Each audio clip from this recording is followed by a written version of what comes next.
ਸਨਮਾਨ ਦੇ ਕੇ ਵੀ ਚੋਟ ਕਰ ਸਕਦਾ ਹੈ।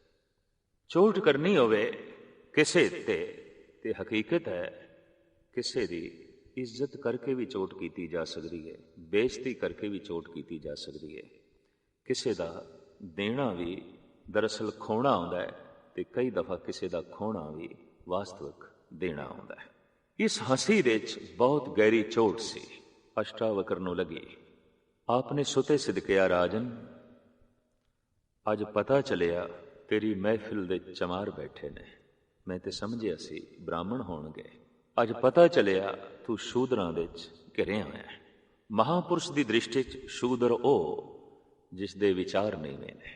ਤੂੰ ਤੇ ਸ਼ੂਦਰਾਂ ਵਿੱਚ ਘਿਰਿਆ ਹੋਇਆ ਹੈ, ਇਹਦੇ ਸਭ ਚਮਾਰ ਬੈਠੇ ਨੇ। ਜਨਕ ਨੇ ਆਖਿਆ, ਰਿਸ਼ੀ ਜੀ ਚਮਾਰ ਕੈਸੇ? ਤੋ ਆਪਨੇ ਕਿਹਾ, ਇਹਨਾਂ ਨੇ ਮੇਰੀ ਚਮੜੀ ਵੇਖੀ ਹੈ, ਇਹਨਾਂ ਨੇ ਮੇਰਾ ਸਰੀਰ ਵੇਖਿਆ ਹੈ। ਤੇ ਚਮਾਰ ਉਹ ਹੈ ਜਿਹਦੀ ਦ੍ਰਿਸ਼ਟੀ ਚਮੜੇ ਤੇ, ਜਿਸ ਦੀ ਦ੍ਰਿਸ਼ਟੀ ਸਰੀਰ ਤੇ, ਜਿਸ ਦੀ ਦ੍ਰਿਸ਼ਟੀ ਮਨ ਤੇ ਹੈ ਉਹ ਮਨੋਵਿਗਿਆਨੀ ਹੈ, ਤੇ ਜਿਸ ਦੀ ਦ੍ਰਿਸ਼ਟੀ ਆਤਮਾ ਤੇ ਉਹ ਸੰਤ ਹੈ, ਭਗਤ ਹੈ, ਗੁਰਮੁਖ ਹੈ। ਇਹਨਾਂ ਦੀ ਦ੍ਰਿਸ਼ਟੀ ਮੇਰੇ ਸਰੀਰ ਤੇ ਹੈ। ਇਹ ਚਮਾਰ ਨੇ, ਇਹ ਮੇਰੇ ਮਨ ਤੱਕ ਵੀ ਨਹੀਂ ਪਹੁੰਚੇ। ਇਹਨਾਂ ਨੂੰ ਵਿਦਵਾਨ ਮੰਨਾਂ ਤੇ ਮੈਂ ਕਿਸ ਤਰ੍ਹਾਂ ਮੰਨਾਂ? ਇਹਨਾਂ ਨੂੰ ਦਾਰਸ਼ਨਿਕ ਵਿਚਾਰਕ ਮੈਂ ਮੰਨਾਂ ਤੇ ਕਿਸ ਤਰ੍ਹਾਂ ਮੰਨਾਂ? ਇਹਨਾਂ ਦੀ ਤੈਅ ਕੁਛ ਵੀ ਨਹੀਂ ਹੈ। ਇਹਨਾਂ ਦੀ ਦ੍ਰਿਸ਼ਟੀ ਬਹੁਤ ਥੋਥੀ ਹੈ ਔਰ ਉੱਪਰਲੀ ਹੈ। ਔਰ ਆਪਣੇ ਵਿਚਾਰਾਂ ਦੇ ਰਾਹੀਂ ਅਹਿਸਾਸ ਕਰਾ ਦਿੱਤਾ ਜਨਕ ਨੂੰ, ਭਾਵੇਂ ਮੇਰੇ ਸਰੀਰ ਵਿੱਚ 8 ਬਲ ਨੇ ਪਰ ਮੇਰੇ ਮਨ ਵਿੱਚ ਇੱਕ ਬਲ ਵੀ ਨਹੀਂ। ਭਾਵੇਂ ਇਹਨਾਂ ਬ੍ਰਾਹਮਣਾਂ ਦੇ ਸਰੀਰ ਵਿੱਚ ਕੋਈ ਬਲ ਨਹੀਂ ਪਰ ਇਹਨਾਂ ਦੇ ਮਨ ਵਿੱਚ ਲੱਖਾਂ ਹੀ ਬਲ ਨੇ, ਲੱਖਾਂ ਹੀ ਵਿੰਗ ਨੇ, ਲੱਖਾਂ ਹੀ ਟੇੜਾਪਨ ਹੈ। ਤੋ ਹਕੀਕਤ ਹੈ ਭਗਤ ਕਬੀਰ ਜੀ ਦਾ ਐਸਾ ਕਹਿਣਾ, ਜੇ ਤੂੰ ਬ੍ਰਾਹਮਣ ਬ੍ਰਾਹਮਣੀ ਜਾਇਆ ਤੋ ਆਨ ਬਾਟ ਕਾਹੇ ਨਹੀਂ ਆਇਆ। ਵੀ ਜਿਸ ਢੰਗ ਨਾਲ ਜਗਤ ਤੇ ਮੈਂ ਆਇਆ, ਇਹ ਬ੍ਰਾਹਮਣ ਤੇਰਾ ਵੀ ਆਉਣ ਦਾ ਢੰਗ ਹੋਈ ਹੈ। ਮਾਂ ਬਾਪ ਦੇ ਜ਼ਰੀਏ ਮੈਂ ਆਇਆ, ਮਾਂ ਬਾਪ ਦੇ ਜ਼ਰੀਏ ਤੂੰ ਆਇਆ। ਮੇਰੇ ਸਰੀਰ ਵਿੱਚ ਲਹੂ ਹੈ, ਤੇਰੇ ਸਰੀਰ ਵਿੱਚ ਵੀ ਲਹੂ ਹੈ, ਕੋਈ ਦੁੱਧ ਨਹੀਂ ਹੈ।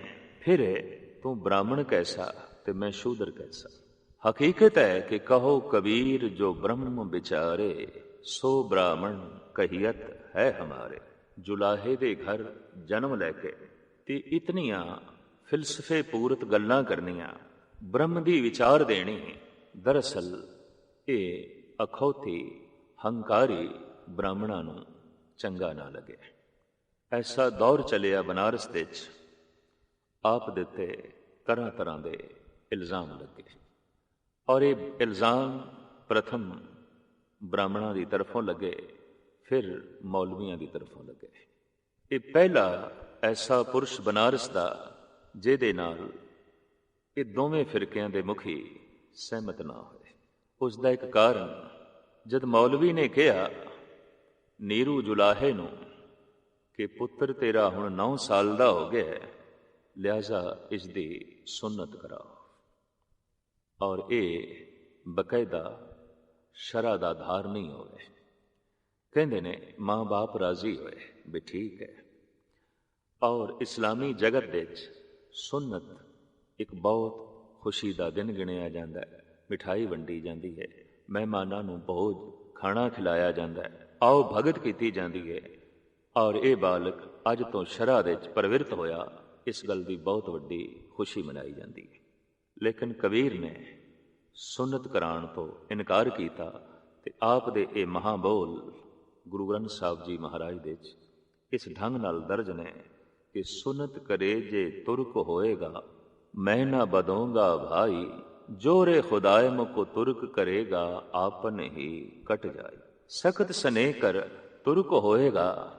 ਹਕੀਕਤ ਜੇ ਸਖਤ ਛੁਰੀ ਦੇ ਨਾਲ, ਇੰਦਰੀ ਕਟਣ ਨਾਲ ਜੇ ਕੋਈ ਵਾਕਈ ਮੁਸਲਮਾਨ ਹੋ ਜਾਂਦਾ ਹੈ ਤੇ ਐਸਾ ਅਗਰ ਰੱਬ ਚਾਹੁੰਦਾ ਸੀ ਤੋ ਰੱਬ ਸਵੈਮ ਕੱਟ ਦਿੰਦਾ, ਪਰਮਾਤਮਾ ਹੀ ਸੁਨਤ ਕਰ ਦਿੰਦਾ।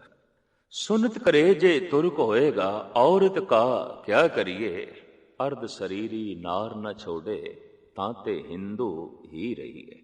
ਬੜੀ ਕੀਮਤੀ ਗੱਲ ਕਬੀਰ ਕਹਿ ਗਏ ਨੇ, ਅਗਰ ਪੁਰਸ਼ ਦੀ ਸੁਨਤ ਕਰੋਗੇ ਤਾਂ ਇਸਤਰੀ ਦਾ ਕੀ ਕਰੋਗੇ? ਤਾਂ ਇਸਤਰੀ ਤੇ ਆਖਿਰ ਹਿੰਦੂ ਹੀ ਰਹੀ।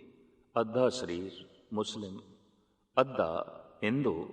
ਕਬੀਰ ਨੇ ਸੁਨਤ ਕਰਾਉਣ ਤੋਂ ਇਨਕਾਰ ਕੀਤਾ ਔਰ ਆਖਿਆ कि शरीर के सारे अंग परिपूर्ण परमात्मा की तरफों संपूर्ण ने, ते मैं किसी भी अंग नूं घटाण नूं राजी नहीं। लेकिन आपने इस रस्म नूं भी मनण तो इनकार किया कि 9 साल के बालक नूं जद यज्ञोपवीत कराया जाता है तो आप इस संबंध च भी कहते हैं, हम गर सूत तने नित ताना कंठ जनेऊ तुम्हारे, तुम तो पढ़ते वेद गायत्री गोबिंद हृदय हमारे। भी जिहड़ा सूत्र तू वट पा के गल विच पा देना ते कहंदा जनेऊ है, ये सूत साडे घर विच कतिया जांदा है, साडे घर विच बनाया जांदा है, असी बनांदे हां। हम गर सूत तने नित ताना कंठ जनेऊ तुम्हारे। भी कमाल दी गल, सूत्र असी बनांदे हां ते कंठ दे विच तुसीं पा के ब्राह्मण हो जांदे हो, जद कि बनांदे असी हां। इस सूत नूं कतदे हसते हैं असी हां। तुम तो पढ़ते वेद गायत्री गोबिंद हृदय हमारे। जिस लई तुसीं वेद पढ़दे हो, गायत्री दा जाप करदे हो, ओ गोबिंद मेरे हिरदे दे विच, ओ मेरे रोम रोम दे विच वसिया होया है। इस तरीके नाल दो फिरकियां दे धार्मिक मुखी, अखौती धार्मिक मुखी कबीर दे मुखालफ होए, और इस तरह के फोके धार्मिक बंदियां दी मुखालफत कई दफा बहुत वड्डे दुख ते पीड़ा नूं जन्म देंदी है।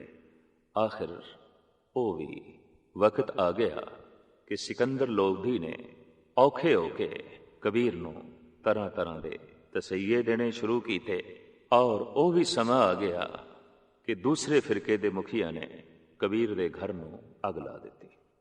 बनारस दे आप दी झुग्गी जल गई, खड्डी जल गई, बुणिया होया कपड़ा जल गया, और अद्धी रात दे वक्त कबीर दे घर नूं अग लाई गई। कबीर गंगा दे तट ते बैठा सी, आप दा लड़का कमाल, जो वाकई कमाल सी। जीवन दे जिंदगी दे हर पहलू दे कमाल दिखाना ही उसका कमाल सी।